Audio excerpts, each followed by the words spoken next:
Hey everybody, this is Tracy Schaefer, Constance Fry in Trading Places, and you're listening to Tommy Throwback Kovac on Splat from the Past. And just like Constance, Tommy will fulfill your needs, winter, spring, and fall. Hey dudes, welcome to Splat from the Past, the only 80s themed horror and sci-fi show where things can get totally radical. Now, I am just so excited for today's show. I wanted this guest on last year, but this year I've got her, a living legend. The little girl from It's a Wonderful Life, Zuzu, played by Karolyn Grimes. Yes, Karolyn Grimes. She played Jimmy Stewart's daughter in It's a Wonderful Life. She also played the daughter of so many iconic Hollywood legends back in the 40s and 50s. Everybody from Fred MacMurray to Bing Crosby to Randolph Scott to John Wayne and Rio Grande, Gary Cooper and Unconquered. So many great stuff. And it's going to be great to have her on the show today. She's an amazing person who has persevered and conquered a lot of demons, a lot of heartache in her life. And it's going to be wonderful to talk to her. Special thanks to Laurie Jacobson for fixing this all up. Thank you, Laurie. I love you. So yeah, here is my interview with Karolyn Grimes.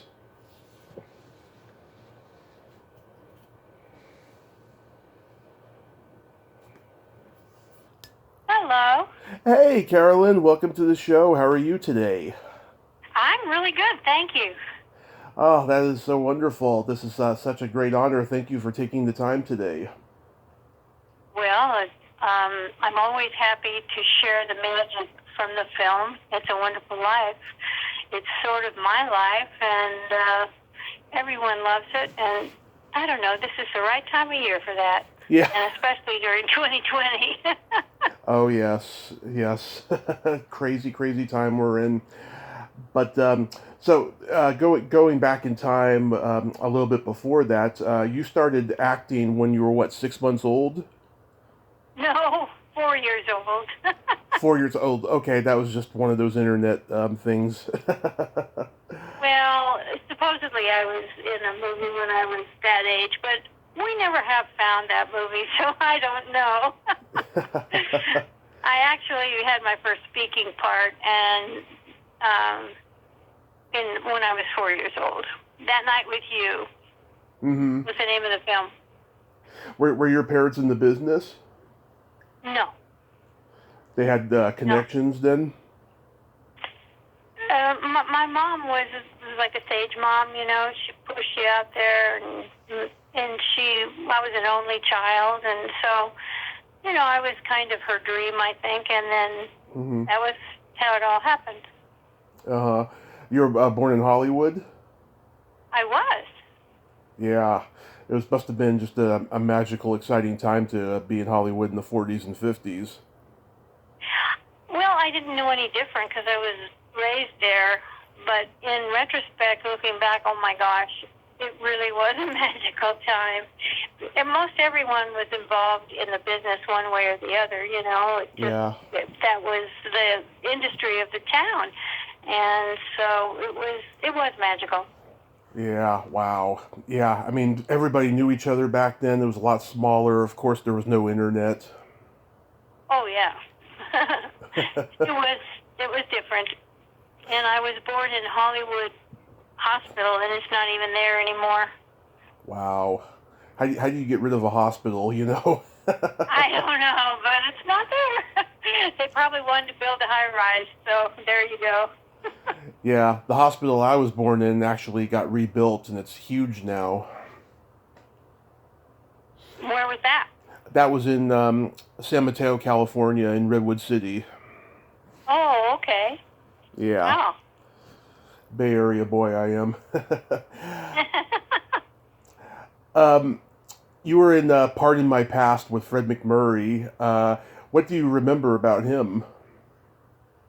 Well, he was a very nice man. He was very kind and considerate. And, you know, not all of them were. So I remembered him because he was. And he took time and joked with me and played with me. I kind of like that. You know, whenever I worked with the stars, you remember those kinds of things. He was he played my father and my uncle. He was twins. Yeah. So it was kind of a fun part. Yeah.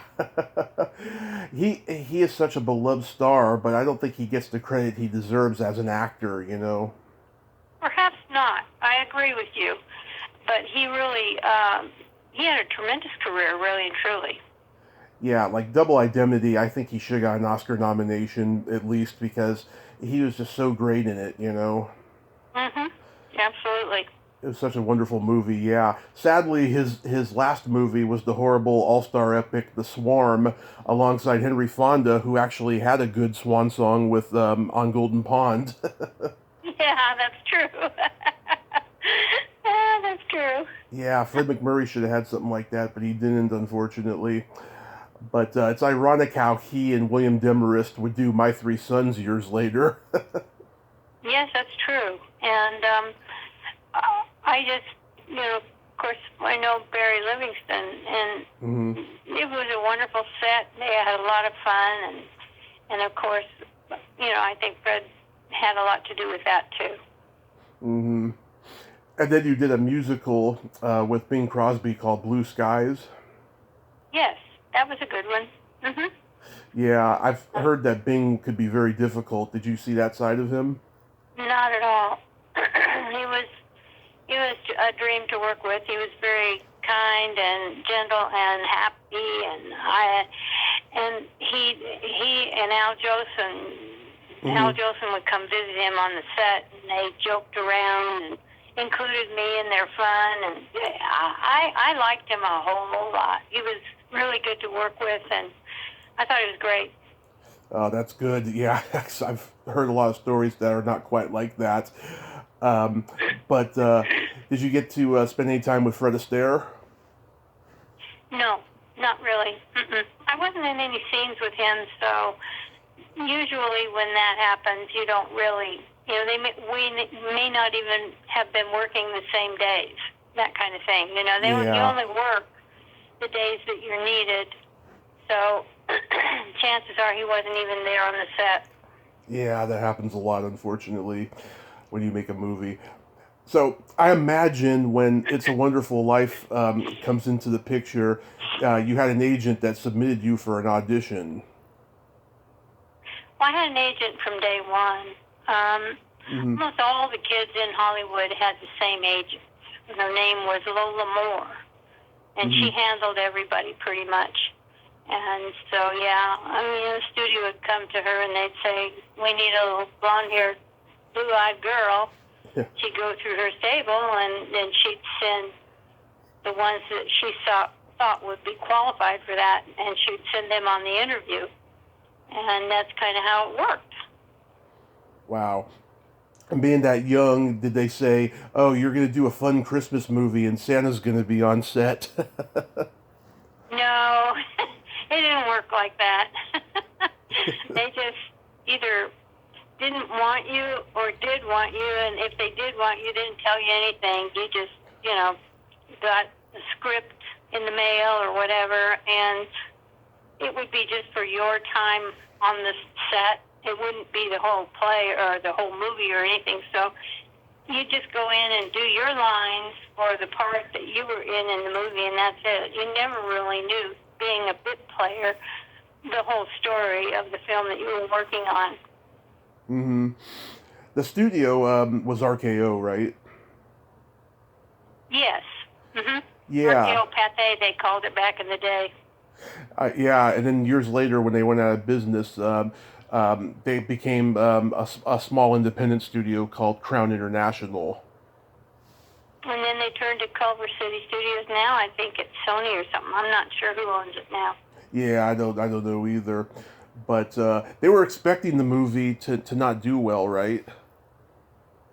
No, they thought it would be a great movie. They wanted it to be a great movie. In fact, the studio head came to Frank Capra and said, you know, this Sinbad the Sailor was supposed to be a Christmas movie, but it's not ready, so hurry up and get your movie ready, and it's going to be the Christmas movie. It was never supposed to be released until 1947 in March, but Oh, okay. he hurried up and got it ready, and it was released December the 20th at the Globe Theater in New York. That was too late for a Christmas film, that's for sure. But no, it was not a success, but they certainly wanted it to be. I mean, Frank Capra lost his studio. It's the only movie they ever made. Liberty Films was It's a Wonderful Life. He lost that. He lost $500 and some thousand right at the get-go. I mean, he kind of went belly up because of that movie.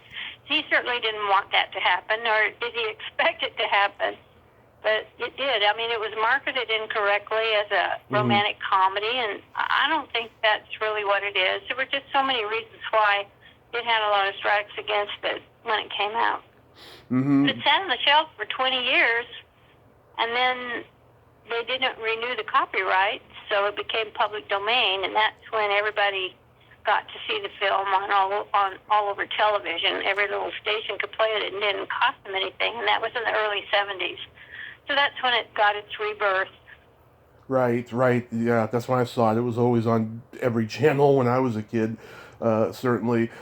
Yeah, a similar thing happened with Miracle on 34th Street. That picture 20th Century Fox did not believe in, and it made a profit. And I think it came out in March of 47, if I'm not mistaken. I don't remember. Yeah, because they dismissed that movie as just a B picture, and when you kind of look at it, it kind of is a B picture, but it's a wonderful film just as much as It's a Wonderful Life is. Yeah, it's a good film, but let's not put it up there with It's a Wonderful Life. Yeah, I'm not comparing the two. I mean, they're two very different movies.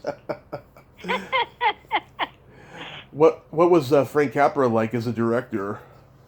Oh, he's very gentle. He'd get down on his knees and look you straight in the eye and say, what he wanted you to do and how he wanted you to perform. And he was very easy to work with. And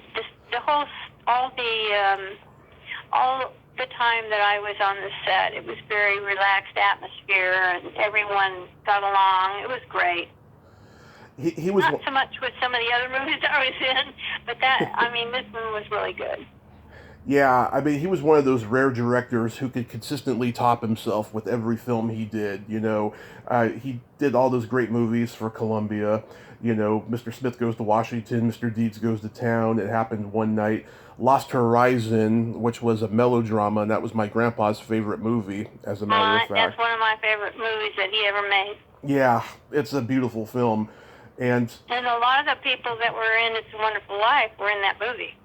Yeah. Mr. Gower was in there, Thomas Mitchell. There's a lot of redundancy in almost all of these films. He used kind of the same people.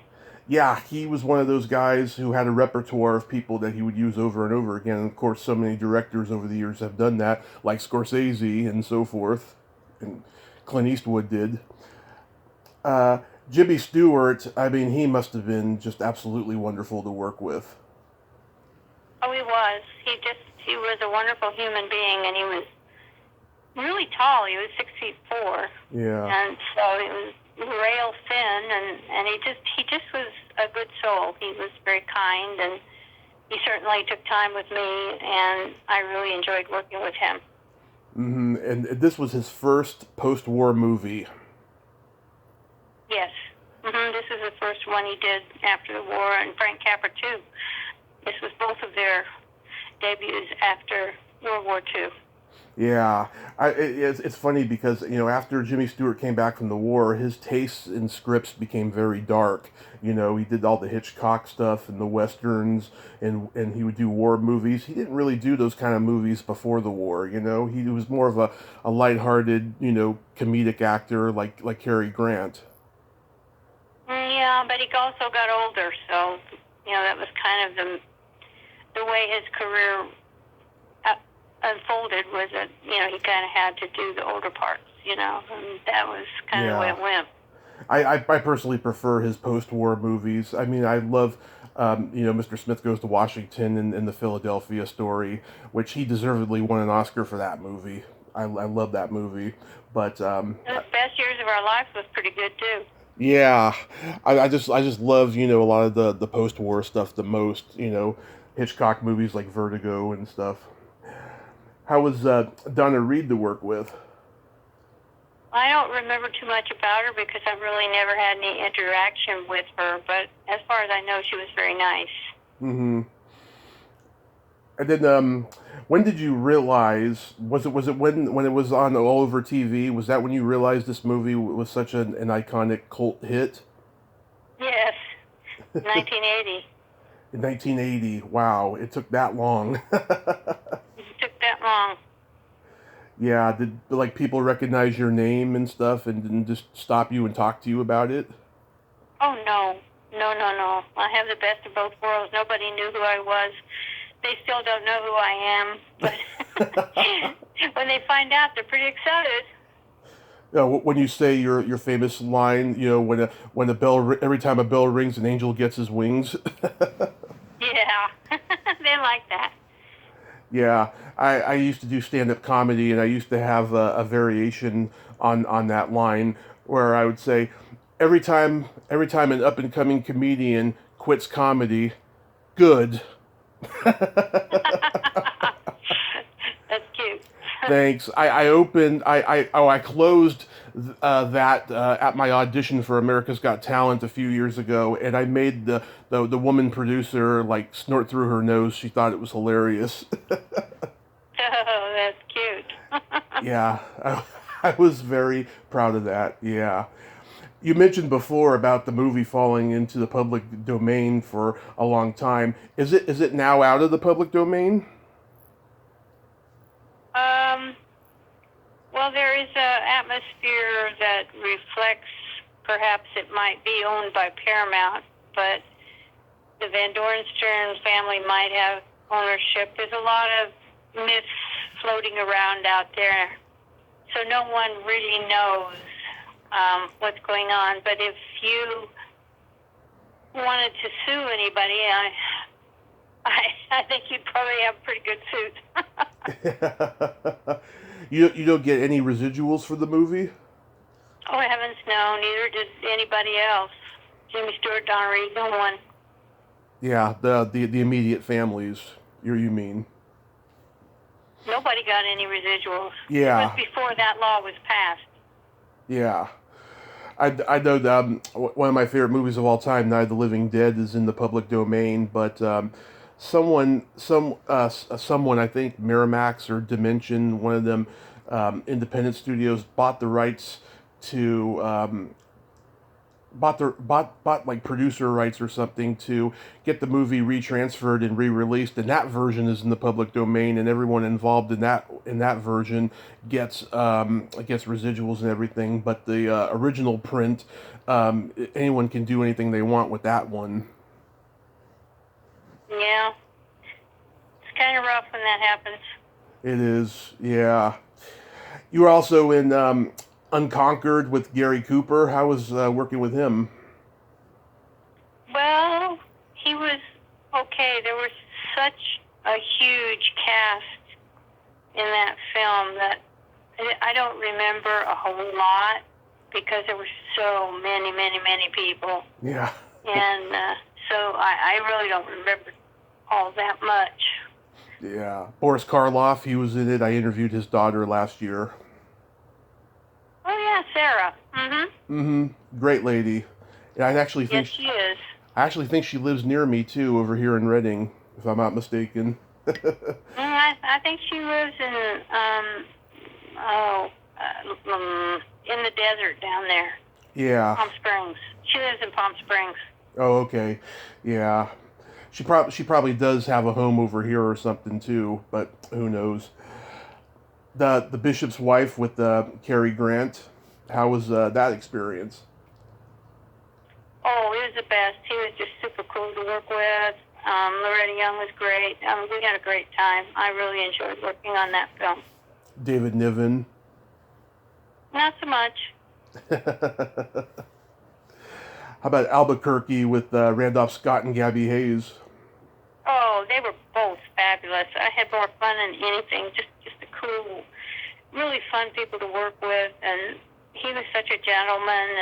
And Gabby Hayes was a character. Every day for lunch, they'd haul up this gorgeous buffet of all kinds of beautiful food, and then they would come serve him. Every day for lunch, he had cornbread and buttermilk. Cornbread and buttermilk. Yeah, I never forgot it because I thought it was so gross. Yeah. Now that's a country meal right there. That's for breakfast. Oh, yes, indeed. You did Lust for Gold with Glenn Ford. You got any memories of him? Yeah, he's kind of off. Mm-hmm. He was not very nice. He stayed in character, I think, for his character, which was really a mean man, and I didn't care much for him at all. Yeah, he was probably saving his energy for whatever woman was close by. I know about what his son wrote in his book. He kept a diary every day. He like got with like 140 women in Hollywood or something like that.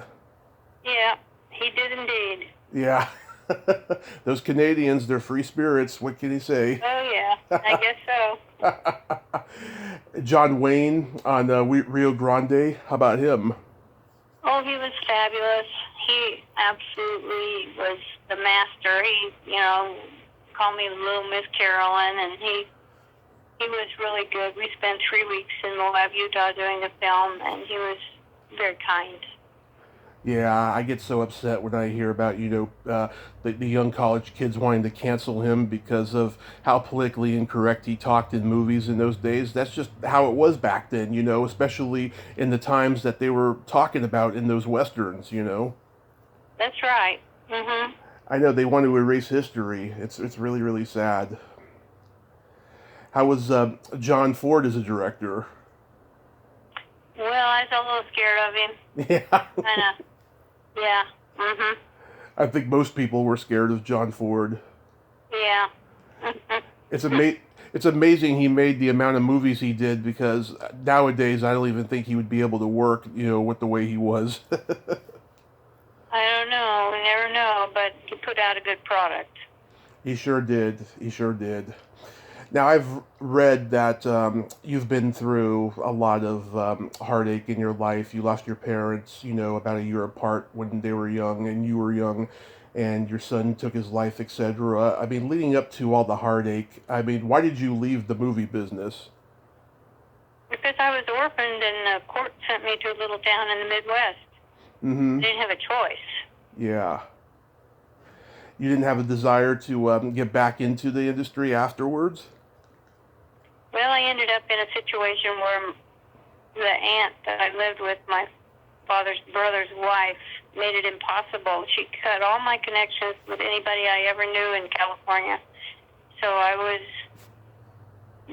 there and I didn't have any way of going back. I didn't have any money. I didn't have anything, so I didn't. That simple. If you didn't, your career's over in 3 years real quick, or 4 years, and I really didn't know anybody that well to go. I had no relatives or anything, so I really couldn't go back. Mm-hmm. You were in Missouri, right? Yes. Was that a culture shock to be there, from going from Hollywood to Missouri? Well, I was in L.A. High. There were 900 kids in my class in L.A., and in this little town there were 30. And they were all farm kids. Greatest kids in the world, as it turned out. But when I first got there, I thought I'd gone to hell. I know. I'm friends with the actress Dee Wallace. She grew up in Kansas, and she grew up.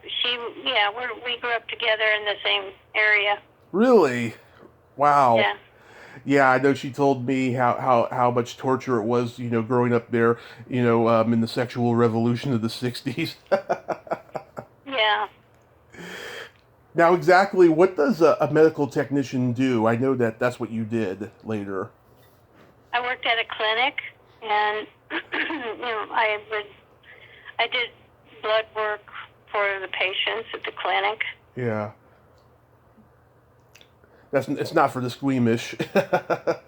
No. It's basically a nurse is what you were doing, right? No, I was testing. I did tests. Oh, okay. So if I take the blood and then test it for various things and all that sort of thing. yeah, the blood's already in the tube. You're not the one who administered it. No, I would draw it. Oh. Draw it. In those days, you drew it and did the test on it yourself. So that's the way it went. Oh, okay. Wow. And how long did you do that for? 20 years. 20 years. Mhm. Did you miss acting at all? No. No. No. So how I did a couple of plays. I did a couple of stage plays and had a little fun that way. But no, I did not. you did stage plays? What kind of plays did you do? Musicals? Yes. Mm-hmm. Wow, that is so cool. At least you got to do that, and because Hollywood is so difficult, especially after you've been a child actor. At least you got to do theater. Yeah, I liked it. So, how do you attribute all your perseverance and resilience? Oh, I had a good foundation, a loving foundation from my parents, and I had self-confidence, and they gave me a church background, a religious background, which helped me through a lot of that sort of cloudy stuff that I mungled through, and I think that helped me a lot. Mm-hmm. Plus, in the end, It's a Wonderful Life, I think, helped me because I've had so many people who love the movie, love that little girl. It's quite a miracle. Yeah. Are you a Catholic? Yes. Yeah, I am too. And I don't know if Lori told you, but I suffered a bad car crash about 5 years ago, and I was in a coma for 30 days. And I've been so lucky, just surviving that and realizing what my calling is, and starting this podcast and just talking to amazing people the last 3.5 years, going on 4.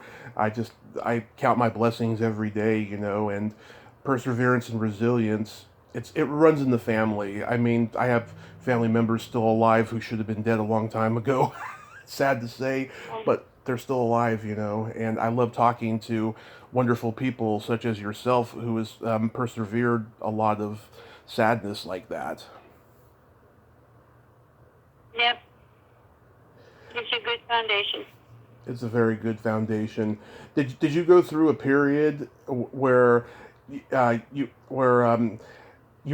hoping that the whole cult success of It's a Wonderful Life would just go away because you were tired of hearing about it? Oh, no, never. I've embraced it from day one because I know what a wonderful film it is and how much it touches people's lives and makes a difference in their lives. I support it wholly, and I would never feel that way. No, that's good, because I've talked to people who did wish the success of whatever film they were in would go away, but that's good that you just embrace it. That is wonderful. So, are there any upcoming events or anything that you're doing? I mean, I know we're in quarantine, but everybody's doing stuff virtually. Yeah, I'm doing Zoom. I'm doing the It's a Wonderful Life play that Ed Asner's charity is putting on December the 13th. I'm doing the Seneca Falls Festival starting Friday, which is a 3-day festival that we have every year. Of course, it's virtual this year. So, there's a lot of things going on. Yeah, I just talked to Ed Asner. It's all virtual. Yeah, I just talked to Ed Asner this summer. Oh, he was a character. I enjoyed talking to him. He's going to play Mr. Potter. Oh, really? Yes. Oh, that's going to be great. Yeah. Do you have a book out? I do. It's called Zuzu's Life in the Movies. Okay. And that's been out for a while. It's available on Amazon? Yes. I don't know if it is or not. It's on my website, zuzu.net. Zuzu.net. Love that. I love that address. That's so cool. I saw you at Creature Features last month. Did you have fun doing that? Oh, yeah. It was a blast. That was great. I really enjoyed it. He's a hoot. Yeah. And, well, the whole cast is. It was really a lot of fun. Yeah, Vincent's been on the show. He's in character the entire time. I've met him at a convention. I've never met the real him though, just his character. I see. I don't think he gets out of character all that much. No, I don't think he does. Well, Karolyn, I thank you so much for coming on today. I'm glad Lori could arrange this, and I want to say to you, Merry Christmas, Happy New Year, and please stay safe because we all love Zuzu. Well, thank you. I appreciate that. And God bless you, and have a wonderful 2021. Let's get rid of this old sucky 2020. Yes, let's get rid of this sucky 2020, and next year will be 65 years of It's a Wonderful Life. 75. 75, I'm sorry. I'm off by 10 years. It's a biggie. All right, Karolyn, you have yourself a great day. Thank you very much. Okay. Bye-bye. Bye-bye. Well, there you have it. Karolyn Grimes. Ain't she a sweetheart? Oh, what a wonderful lady she was. Thank you so much, Lori, for arranging this. She is a wonderful lady, and it's a wonderful life. Well, until next time, this is Tommy Throwback Kovac saying, there's no shame in living in the past, because the present sucks. Later, dudes.